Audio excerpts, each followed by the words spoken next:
What is up, everyone? Welcome back to another video today, and in this video we are doing the 31st installment of Retro Reviews. Today we're going to be reviewing my Gemini Jets 1 to 400 scale United Airlines Lockheed L-1011 Tristar 500.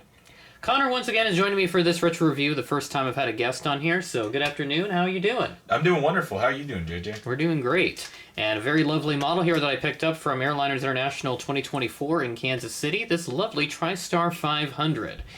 So, a little interesting story with this is, I did find two of these actually. There was one at another retailer, and then there was one at Sprue Brothers Models in the scratch and dent boxes that they had.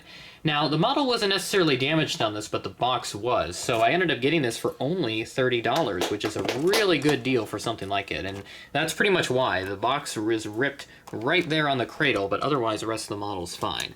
So there's a pamphlet you can pause to read. And then here's the back, which has the included sticky note for the fact that the box is ripped, but the model is okay. So the model's in pretty much pristine condition, which is awesome.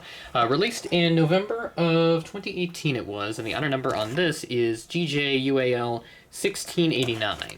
There's the top of the box, and there's the other side, and then the bottom side, and you also note here, Sprue Brothers, they like to put the little item number on there. They have their own custom item number, but it matches, or roughly matches, what the Gemini one is, and also for NG and some of the, and all the other brands that they carry. So they're a very good store, would recommend them. I've not bought from their online store before, but their vendor place that they had there, the table they had was really good. I bought quite a bit from them. I would say they got the most business from me during the show. Very nice. Okay.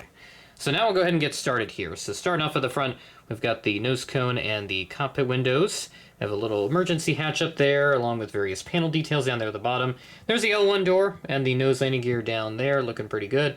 We have the small United titles. This is my first with the smaller United titles, and then there's one antenna up at the top. The L2 door, and then there's the look at the engines. You can also see another antenna just hanging out down over there. And then move over the wings, no exit over there. A slanted American flag and the registration of November 514 Papa Alpha, so this is an ex-Pan Am aircraft. Now the lovely United Airlines Saul Bass tail, the lovely tulip that was introduced with this livery. On the other side, there's not too much difference here on the details, but you do have a couple luggage doors on this side, also one here in the back. And then we'll take a look at the underneath of the aircraft, which is pretty bare bones. There's a Gemini Jets logo there and a stand hole, and another look at the antenna and other panel details underneath, along with the painted silver belly on it. There's the top of the aircraft with the lovely look at a couple of beacons right there. That's a nice detail that the Gemini got. And also the wing details printed on the top.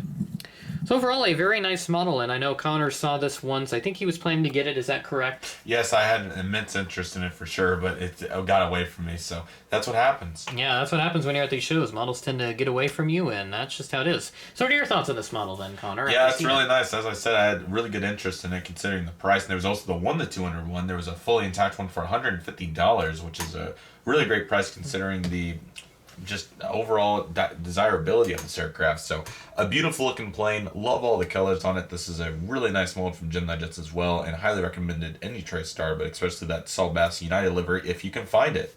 It's very nice. So now let's take a look at the real life aircraft's history of November 514 Papa Alpha. This aircraft first flew on June 11th of 1981. It was delivered a few months later to Pan Am as November 514 Papa Alpha, and it was given the name of Clipper White Falcon.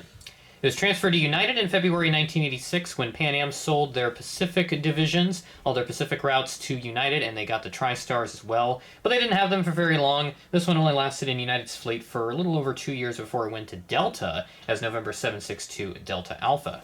She was stored in 2001 after Delta retired the type from their fleet and was scrapped just a few years later. So the aircraft is no longer with us, but it lives on in model form. That's all I have for this episode of Retro Reviews. Thanks again, Connor, for hopping on, and this is just the next of many videos that we have on Airliners International and so much more. Plenty of other collaborations that we have done as Connor has been visiting me here, and unfortunately his stay is about to end here pretty soon, as he's got to catch a flight back to Chicago and get another flight over to Tulsa so he can finally head home after what has been an incredible journey of his, more than 3 weeks away, and he's been off to all kinds of amazing places. So I'm looking forward to his recap on that entire trip, including Airliners International. Such a phenomenal time that we all had together. I'm very excited for what the future holds for the both of us. So with that being said, that is the end of the video. Thanks for watching, and I will catch you in the next video.